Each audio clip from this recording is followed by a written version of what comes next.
Tactile have really done an amazing job with these devices. Let me show you a simulation that they have made of the total solar eclipse. There's the sun, and here comes the moon coming up, getting ready for as the eclipse is happening. So this is just a simulation to kind of give the kids an idea ahead of time of what it's going to look like. So now we get totality, and there's the corona of the sun around the outside to show when totality hits, and then we will move back off of totality down the partial eclipse on the other side.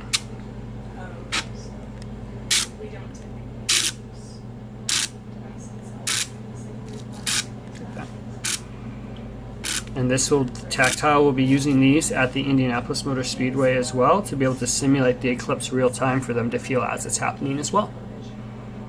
But a lot of these kids, they've never been able to interact with any kind of data that comes in live. They can only deal with stuff that's like normal Braille text that's been pre-printed for them ahead of time. We have the Cadence tablets from Tactile Engineering, and the particular point here with these tablets is that we're taking all of the telemetry data that our balloon has while it's flying, and we're able to put those on these devices. What this allows us to do, and this is from a balloon launch we did last October 6th, as a pilot of this, as the balloon is flying through the air and it's collecting its altitude data, it's actually able to display it in a graph form on these devices so the kids can feel, hey, the balloon is going up, the balloon's coming back down. If I change it here to another one, and you can see how all the dots move up and down as we're going.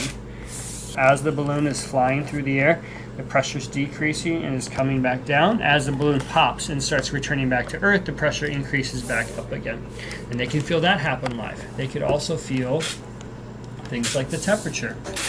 We have the temperature going and dropping down, and then it comes back up just for a tiny little bit during the flight, and then it comes back up the other side.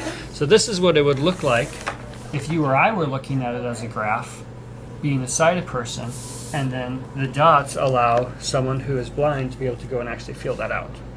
We don't get to touch the moon, or we don't get to, touch the stars, but so it can be kind of hard for them to conceptualize it. So many of the things that you think are just more implicit aren't, because you haven't seen it. So they'll be able to feel it live, and I think they're gonna have a lot of sensor data so they can get information about the change in light and temperature and heat. So part of it, they will be able to experience, the temperature should drop, right, when the sun gets covered. So they'll be able to do that, but then they'll also be able to tell like how much of the sun is covered at any time as it's occurring, so they don't miss out on the information that everyone else is experiencing.